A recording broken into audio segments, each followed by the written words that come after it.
Muri yeZimbabwe tadzoka zvatotanga manje. Baba hanzi voodoo style iri kupisa patoners zvamanje manje. Nyaya dzekunzi vanhu vane mushonga dzanetsa kwese kwese. Pari kunzi ukangotambira padhuze nemari dzacho dzemushonga idzodzo ameno zvako. Ende ndo imwe warning yaipiwa kune mukomana uya anonzi Thomas Mapfumo Mukanya. Zvikanzi Mukanya manga makura zvakanaka, makuda unotambira kudhuze nevanhu ivava ameno zvenyu muchafa. But nyaya iri panapa muri yeZimbabwe endawa nayo ndakakubatirai. Inyaya iri kutaurwa. Pari kunzi ED is a satanic ritualist. He grabbed Guti's hand at his birthday. Guti never knew his life was being sacrificed. He died 4 months later. ED tried bribing widow Eunice Guti. She knew the evil spirits and sacrificed which killed her husband. So she flatly refused his money. I think panyaya yemari kuzotaurwa ika ndo mari inenge dzanga dzakuyana naWikinero dziya. Kuti vachiti amai tada kuti kutengerei mota tode zvikanzi inini zvangu mota ndinadzo kudhara hazvina need kuti muchanditengera. And for sure it doesn't make sense. Na mai kuti mari vanayo mari chacho zvekutorevesa chaizvo nemabhadhariro vanoita mari chegumi kumazayojoku imari dzimwe dzese dzenye even mabusinesses avo chaiwo kwamatarisisa mauniversities zvikoro zvipatara tinoona uswera tichingodeedzera kuti zvakazodai mari zvakadi asi mari paya iripo paya ndo panotenderera mari paroundabout when it comes to money. But nyaya iri kuzondinetsa iri kundishungurudza pari kunzi zvoni murume wavo akasacrificedzwa.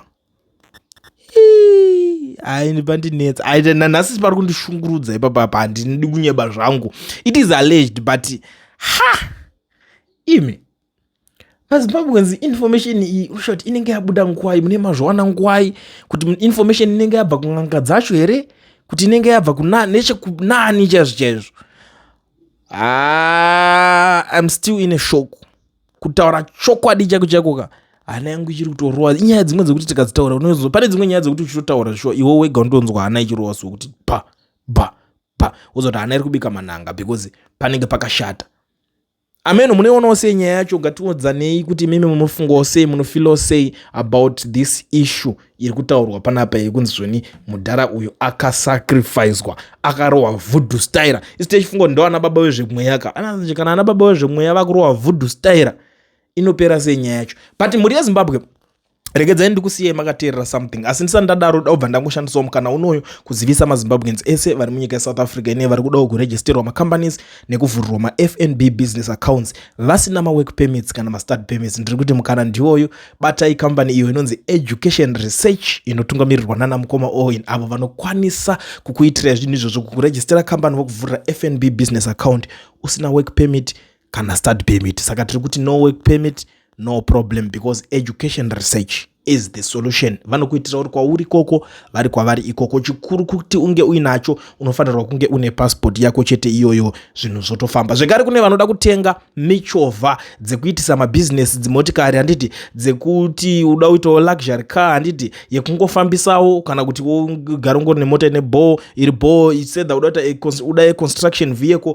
Please feel free to contact Education Research. Ipapo vanokwanisa kukubatsira zvakanaka because uchada construction vehicle unoda zvimakia rori zvezve zvimachinji vamwe vanotema muti vanoita sei feel free to contact them. Vanoda kuita Uber, Bolt, Take a Lot, InDrive zvakasiyana siyana zvaungada kuita contact them. Zvekare vanokuitisai kune madeals aripo ari kuitwa akanaka akachena paKia apo handiti because they are now in partnership with Kia Pretoria. So iwo chako kungotaura nawo wovabata vanoenda newe vokuendesa then unoita sei unotora zvinhu zvako iwe unonyatsobvuta ini yangu nyaya yakamira yakadai ndiri kudawo brand new vehicle or pre-owned vehicle vanobva vakubatsira zvinhu zvako zvotanga kutokufambira. Saka zvamanje regedza tibva tangonzwawo zviri kutaurwa nevamwe vakuru vari panapa icho masoja tiripo.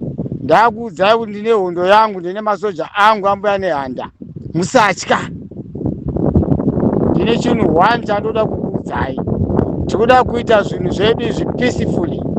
Hondo ingada yakatanga kudhara asi komanda wangu akandimisa, komanda mukuru vanonzi vachiwenga vakataura kuti chirega timboronga tione izvi zvinofamba sei.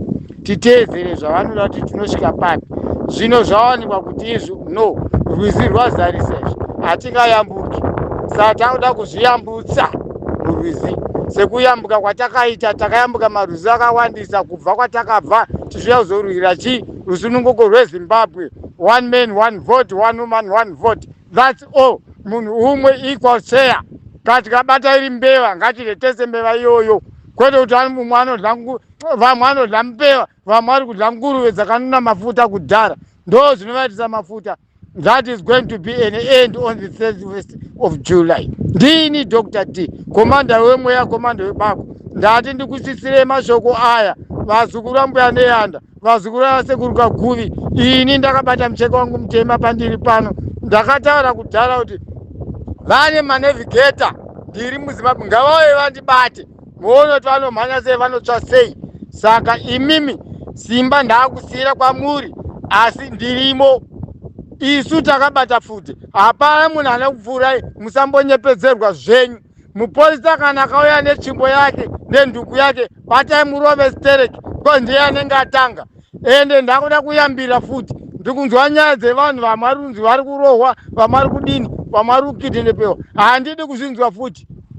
Imimi panobatiwa munhu ipapapa, pindai mubate moti tipei munhu yetende naye kumaporisa. Kwete munhu anongodhisapiswa.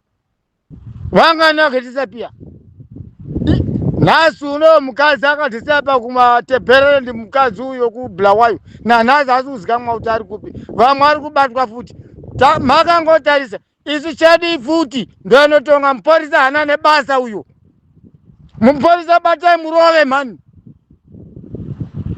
Isu tisi varidzi venyika, isu masoja takaiunza nyika yeZimbabwe negidi kwakafiwa varume. Musambabvundusirwa. Ndini ndati nditaure zuva rakacheka nyika pandiri pano today. Handidi kuzvinzwa futi. 31 munhu wese ngapinde murodhi. Toda kuona kuti iye wacho anokurovai ndiani. Futi tisu tinadzo. Ndini Dr. D, komanda wemweya, komanda webako. Saka inini ndikuda kurerutsira mwana wese weZimbabwe, muzukuru wese waMbuya Neyanda, muzukuru wese wesekuru Kaguvi. Ndakabata mucheka wangu mutema netsvimbo yesekuru Kaguvi. Pindai musa 31 iyoyo. Ende ona chaizi kuzopera kubva musa 31 iyoyo. Ndimi munenge matidendera mago. Totoita zvatokwanisa. Imi ndimi munotanga, isi topedzisa. Mundinzwisise vana veZimbabwe, vazukuru vaMbuya Neyanda. Isu tisi tinopedzisa. Munenge marakidza kurwadziwa kwenyu. Isu takadzibereka futi tiri kurwadziwa zvatiri izvozvi. Mofunga taizobuda here kuenda kuhondoko? Hati takaona kuti zvaipa, tiri kubewa neminzwa. Kwakutya hako munhu kungopinda musiriti kuti kana muchida ndiurayei. Takaenda here kuhondo takabereka futi isu. Taiziva kuti futi inoridzwa sei. Taiziva kuti kumhanya kunoitwa sei. Taiziva kuti bhomba rinokanzwa sei. Musandishungurudza vazukuru vaMbuya Neyanda. Tasvika panguva yakaoma manje. 31 iyoyo. Musambotya. Maporisa anongokutanga, imi musamutanga muporisa. Muporisa angokutanga zvambaradza netsvimbo yake. Murundizisa. Ndakuya kunemi murutengesa kumusika ikokoko. Handitika mumavharanda menyu.